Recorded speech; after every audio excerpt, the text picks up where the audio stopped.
Bismillahirrahmanirrahim. Assalamualaikum warahmatullahi wabarakatuh. Alhamdulillahirabbil alamin wassalatu wassalamu ala asyrafil anbiya'i wal mursalin wa ala alihi wa sahbihi ajma'in. Raditu billahi rabba wa bil islami dina wa bi Muhammadin nabiyya wa rasulah. La haula wa la quwata illa billahi aliyyil azim. Selamat pagi anak-anak semuanya. Mudah-mudahan kita semuanya diberikan kesehatan oleh Allah Subhanahu wa taala sehingga kita bisa melaksanakan salah satu kewajiban kita, yaitu menuntut ilmu. Mudah-mudahan kita semuanya pada kesempatan kali ini juga Allah berikan keberkahan untuk kita semuanya. Pada kesempatan kali ini kita akan melanjutkan materi pembelajaran berkenaan dengan zakat dan hikmahnya. Secara pengertian, zakat secara pengertiannya dibagi menjadi dua, yaitu secara bahasa dan secara istilah. Adapun secara bahasa, zakat berasal dari kata zaka yang berarti suci, baik, berkah, tumbuh, dan berkembang. Sedangkan secara istilah, zakat adalah harta yang wajib dikeluarkan kepada orang yang berhak menerimanya karena telah memenuhi persyaratan yang telah ditetapkan oleh syariat Islam. Kemudian, hukum dan dalil zakat sebagaimana Allah Subhanahu wa taala berfirman dalam Al-Qur'an, A'udzu billahi minasyaitonir rajim. Bismillahirrahmanirrahim. Khudz min amwalihim shadaqatan tutahhiruhum wa tuzakkihim biha wa shalli 'alaihim innallaha sholataka sakanul lahum wallahu sami'un 'alim. Yang artinya, ambillah zakat dari sebagian harta mereka.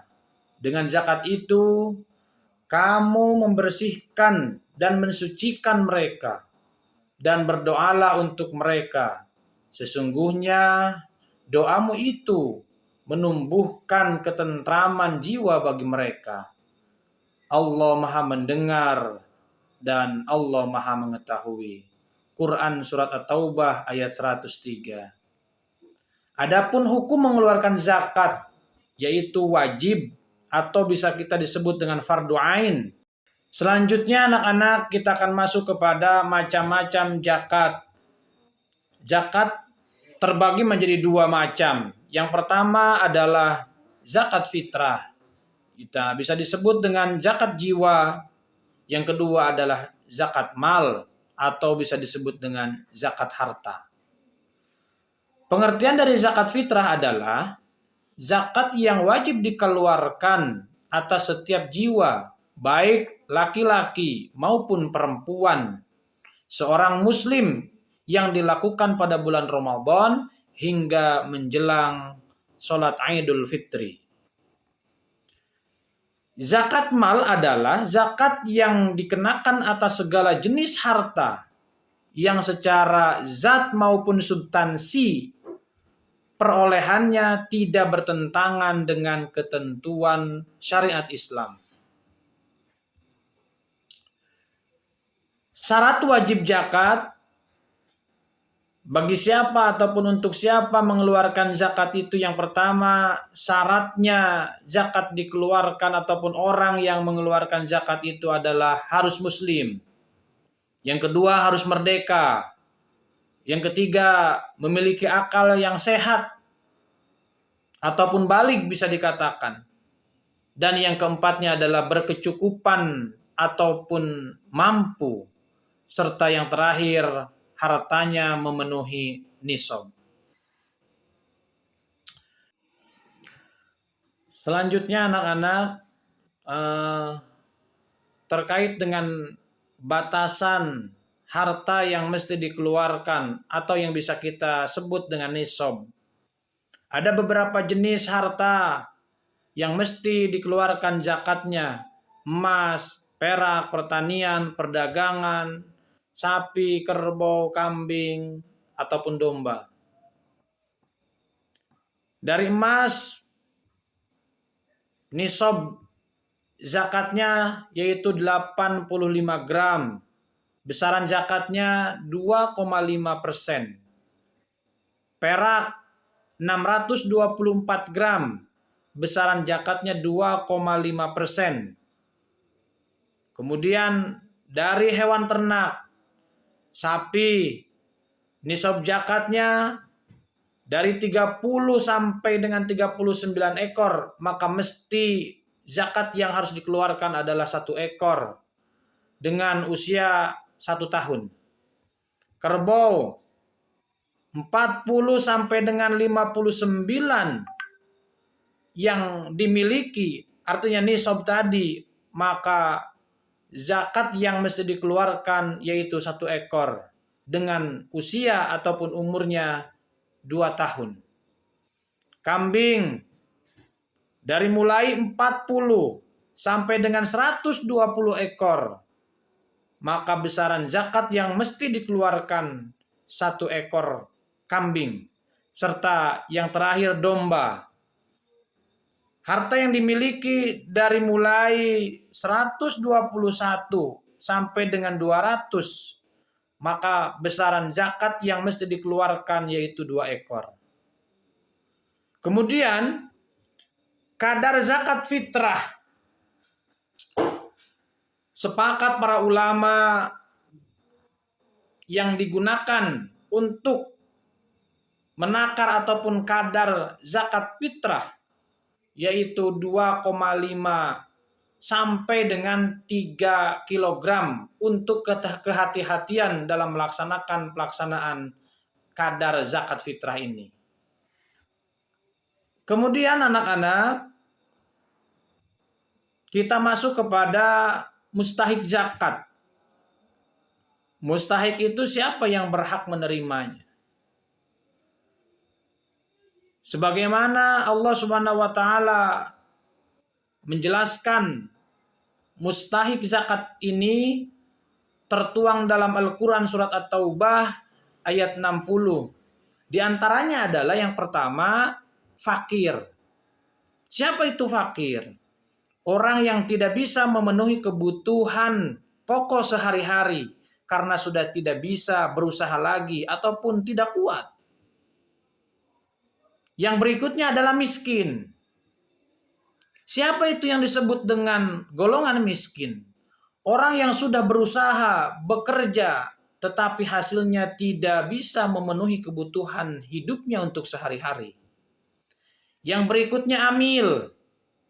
Orang yang bertugas mengelola, mengambil zakat dari para muzaki atau kemudian mendistribusikannya kepada para mustahik, itu yang disebut dengan amil. Yang berikutnya adalah mu'alaf. Kemudian yang berikutnya hamba sahaya. Yang berikutnya adalah gorimin.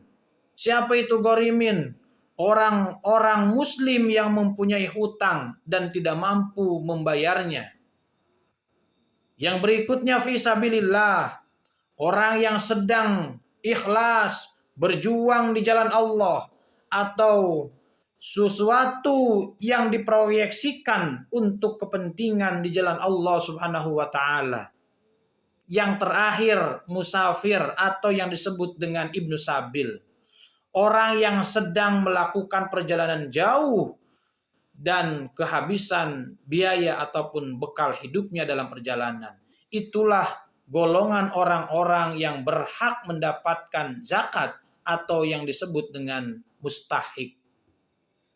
Yang berikutnya, kita akan sama-sama lihat dari proses belajar memahami zakat fitrah ataupun zakat mal tadi.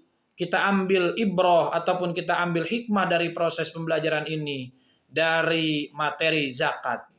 Yang pertama, hikmah zakat ini paling tidak kita sama-sama ketahui Yang ke-1 yaitu memperoleh ridhonya Allah Subhanahu wa taala dan mendapatkan rahmat Allah Subhanahu wa taala. Yang kedua, hikmah dari zakat membersihkan harta, menunaikan kewajiban kepada sesama.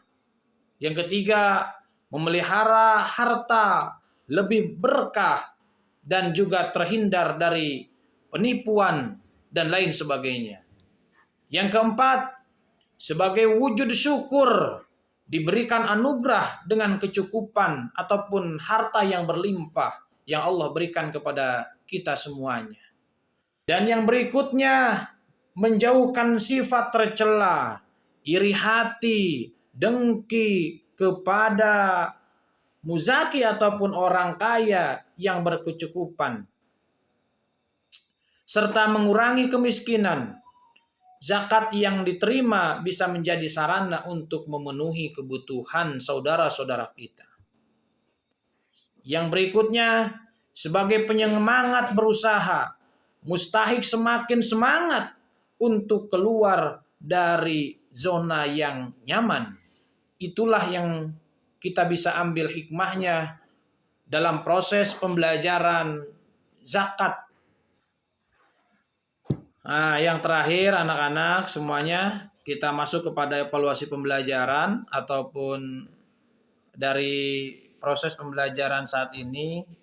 Anak-anak harus mampu menjawab ataupun mengerjakan soal-soal yang tersedia agar proses pembelajaran kita tercapai untuk menjadi tolak ukur saya sebagai pengajar. Terakhir, anak-anak jangan lupa untuk selalu disiplin dalam belajar. Mudah-mudahan proses pembelajaran Allah berikan kelancaran dan kemudahan. Selalu jangan lupa berdoa untuk sama-sama bisa meningkatkan ilmu kita semuanya dan bisa mengamalkan dalam kehidupan sehari-hari.